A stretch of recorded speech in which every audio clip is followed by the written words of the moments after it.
Well,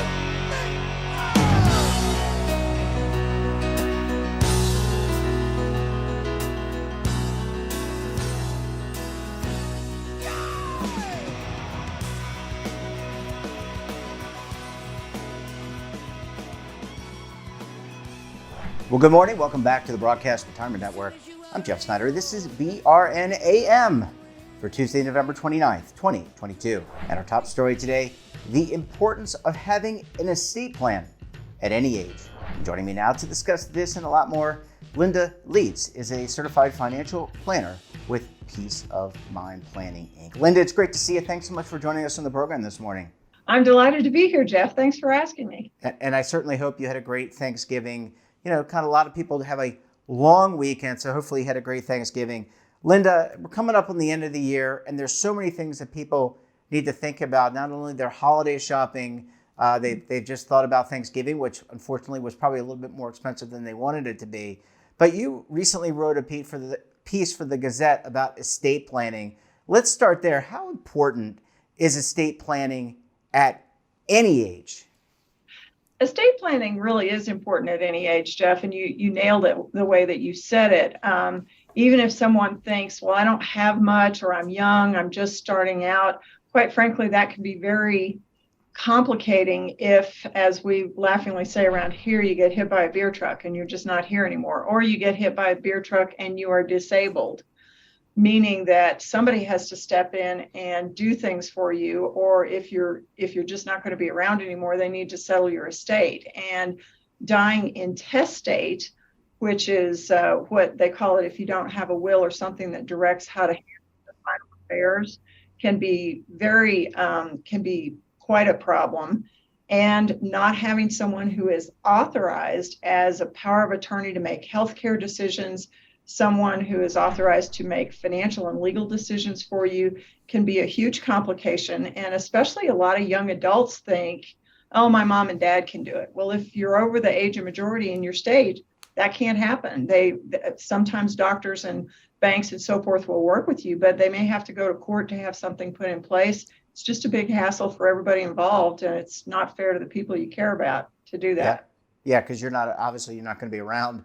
Maybe you'll be around in spirit, but you're not going to be around physically to handle these things. And I was going to ask you, Linda, the presumption is that this is a middle-aged, older person's issue, someone like myself who is in middle age.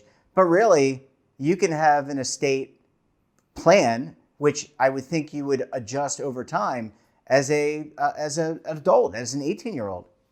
Absolutely. I mean, it may not seem like a really great holiday gift, but if you're looking for something to help your young adult, the new young adult in your family get started, getting them just a basic, here's what happens to my stuff if I'm not around, or here's who can make decisions for me if I'm not able to make them, is good. And that's, as was said earlier, it's really not just a favor for you, it's a favor for the people who care about you that are going to need to step in and handle things if you need them. So yeah, it's really an ageless issue. And those things can be updated. The last time they can be updated is when you're not around.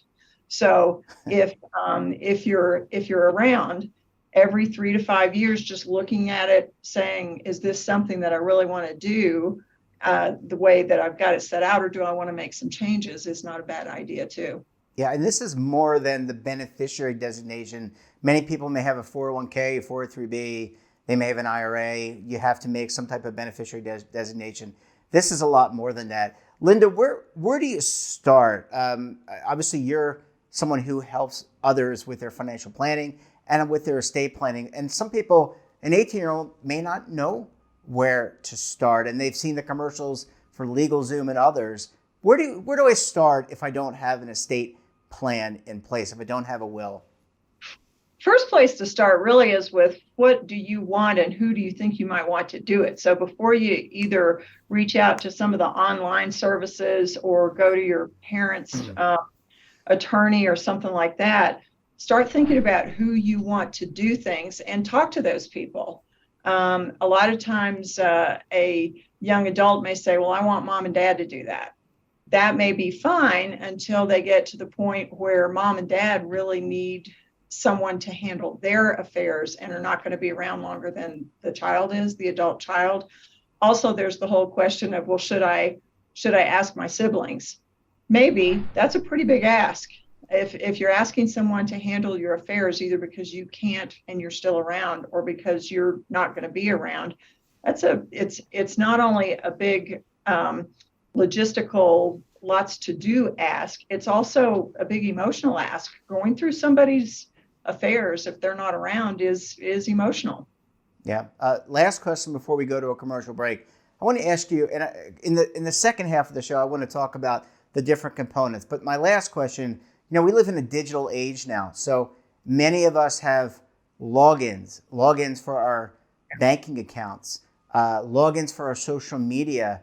From what I've read, and I want to get your points of view on this, all of these things need to be documented so that when I pass on, my wife or my trustee of my estate will be able to access my social media account, my digital footprint, and also my banking information. But where do you stand on this?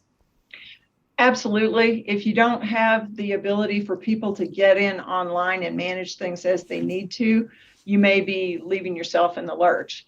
And the big issue there is, how do you convey that information in a way that makes you comfortable while you still need to get into that information? In other words, am I okay, in my case, as a single person with adult children, how comfortable am I knowing that my kids, my adult kids who are all responsible, could get into my bank account, my 401k, my IRA, all of those things, my credit cards? Am I comfortable with them having that information now? Or do I need to have some kind of trigger that only allows them in once I'm not able to get in myself? Yeah, really, really good thought on that. Got to give thought to your own privacy and maintaining that while you're still on the planet. Linda, I need to take a very quick break. When we come back, we'll get into some of the components of the estate plan. You're going to want to stay tuned right here on BRN.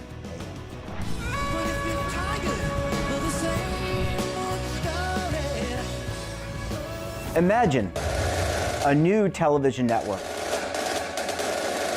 that will make you richer, healthier, and in control of your financial future.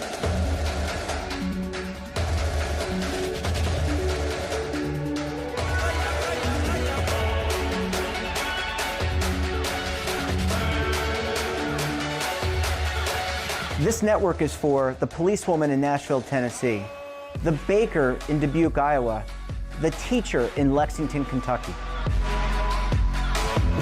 We want to make the idea of savings and retirement culturally relevant. But what do you see as a defining issue of the midterms, especially for the smaller businesses? I mean, they are the lifeblood of the American economy.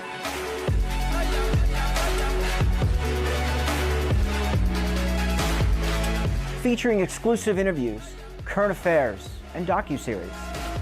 33 years old, you retired early. The philosophy is money only matters if it helps you live a life that you love. But you got to start thinking about retirement as soon as you get in.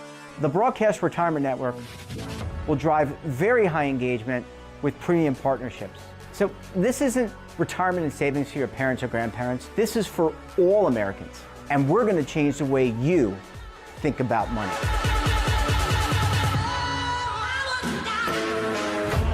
Welcome to the next frontier of retirement and savings. This is BRN, the Broadcast Retirement Network. Are you over 50? Would you like to get up to 33% more income in retirement? Then call now for this free book, Annuity Do's and Don'ts for Baby Boomers. This free book reveals little-known secrets about annuity strategies that will help you make the right choices before buying an annuity. Call right now for your free book, and as a bonus, we'll also throw in a free annuity rate report, both absolutely free for calling Annuity General today. Call 800-504-8194. Well, Linda, thanks so much for sticking around with us this morning. Really appreciate you on board for segment number 2.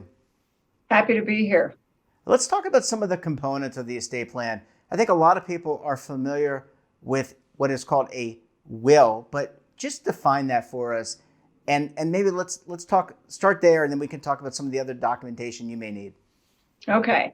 A will, as I understand it, and I'm not an attorney, but Sure. a will is a legal document that says when I'm no longer here, when I'm not alive, here's where my stuff goes, here's how my debts get paid off, and here's who I want to do that. And hopefully, if that person isn't around, here are the second or third choices that I have for someone to settle all of that on my behalf and basically close out my estate. And my estate is just all the stuff I own and all the stuff I owe and what happens with all of that.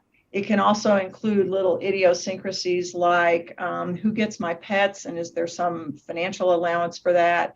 It can also, in most states, have some kind of what they call personal property listing of here's who gets my jewelry, that painting that everybody always loves. I call it the doily attachment. You know, it's the who gets all the little personal things. And Linda, do you have to appoint when you draft that will? Do you have to? And again, we know that you're not an attorney, but do you have to appoint a trustee or someone who's going to be responsible for your estate?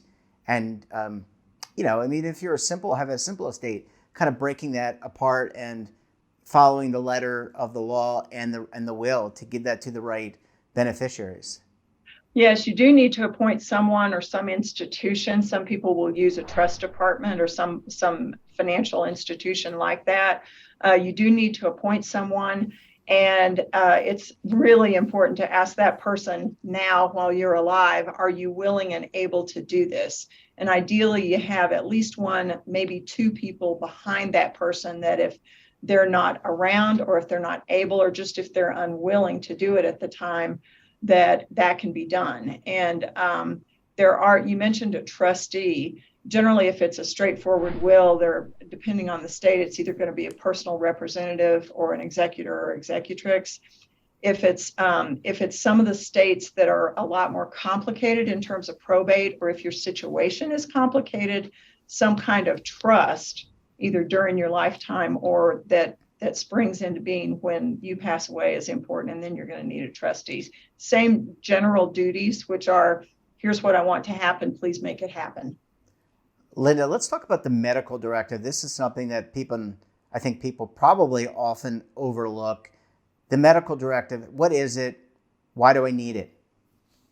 The medical directive, and there are a couple of components that can come into it. It can say, here's how I want my medical care handled if I'm not able to make decisions on myself. And then it can also appoint a person to implement those decisions. Now, what's really difficult is if you say, I want this person to handle my decisions, but they don't have any directive of how you feel about it. You know, whether it's, and again, sometimes people don't like talking about these things because they're not hard. They're hard. They're really hard issues. Yeah, you're acknowledging your own mortality. And by the way, we're all mortal and we're all going to be leaving the planet at some point. And I'm not talking about on the Artemis moon mission. Exactly. And besides the mortality, there's what the physicians and the legal community call morbidity. In other words, this isn't you being gone. It's just morbid because you're here and there are some other issues involved about you being here. And it's really difficult on the spectrum of what I laughingly say, I've got a hangnail, or a bad hair day, just let me out of here. Or I want to be kept alive as long humanly as possible. And there aren't right or wrong decisions on that. It's a very personal decision. And if you don't tell that person that you've given that authority what your preferences are, you're really doing them a disservice and you're putting them in a terrible position. So talking to those people ahead of time, saying, here are my wishes, spelling them out to the extent possible, because that helps the medical community not feel like they're going to be at risk of being pursued in a malpractice cases as much. So those are very important. And it's just, again, it's the right thing to do for the people you care about so that they can do what you would want them to do. Linda, did estate planning change much as a result of COVID and the pandemic, or did it just make more people aware that, hey, we're mortal, these things are going to happen, I need to work with somebody, an attorney, someone like yourself, or another person to get my affairs in order? That's such a good question, Jeff. And anything like COVID or AIDS epidemic, if we go back a few decades or whatever, that comes into the sort of the social consciousness, gives us a sanity check on, we really need to handle these things, and we need to handle them in a way that takes as much burden off of the people we care about and puts as many of our wishes in place so that people can reference them as possible. So yeah, it can and it should. It also, sometimes COVID does things even just not related to estate planning, like, is 3 months of emergency funds enough for me, or should I get 6 or 9 because I may be out of work or I may be sick? Yeah, a really, really important point. It's funny how it all kind of ties together. It's not just estate planning. It's not just emergency savings. Everything has to, it's like a patchwork quilt, has to fit together. Last question, Linda, and then I promise I'll let you go for the morning. Let's talk a little bit about, just want to refresh everyone's memory, that the state in which you live, is it the state in which you live that drives the whether something goes to probate. You should be aware, even if you move from Colorado to Charlotte or to North Carolina or another state, be aware of some of the changes, and then you probably need to update your estate plan accordingly. Absolutely. The legal power of attorney for financial and legal matters, the health power of attorney, and that good old will or trust, you should have an attorney look over it. You should do a little bit of research on your own if you want to about, does where I've moved from and to make all of these documents need to be updated? And if so, get on it. I mean, what you don't want is that that false sense that if I don't deal with my estate plan, I can't get hurt or I can't die. That's not what determines whether you get hurt or whether you die. You need to have those things in place, because if you don't, and suddenly something goes awry, then you really put an undue burden on the people who want to do the right thing for you. Yeah, well, we all are mortal. Tomorrow is certainly not guaranteed, and these are steps you can take for your legacy and also for your beneficiaries and people that you love and care about. Linda, we're going to leave it there. Really great to chat with you. I can't even get it out. Thanks so much for joining us, and we look forward to having you back on the program again very soon. I look forward to it too. Thank you so much for including me, Jeff. I appreciate it. That wraps up this episode of BRN AM. Have a topic of interest, someone you think we should talk to, drop us a line. And don't forget, for all the latest curated news and lifestyle, wellness, finance, tech, so much more, and all in one place, check out today's edition of our daily newsletter, The Morning Pulse. Want to search our archives, check out our latest content, or visit our website, and of course, all of our streaming partners. We're back again tomorrow for another edition of BRN AM. Until then, I'm Jeff Snyder. Stay safe, keep on saving, and don't forget, roll with the changes.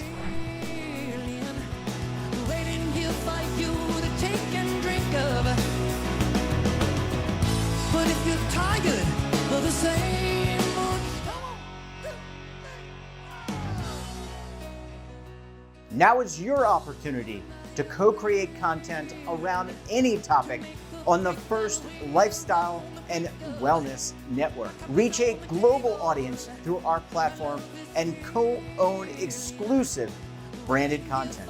All of our programs are available on demand and also as audio-only podcasts, so you can take us on the go. Broadcast Retirement Network, available anytime, anywhere, and on any device.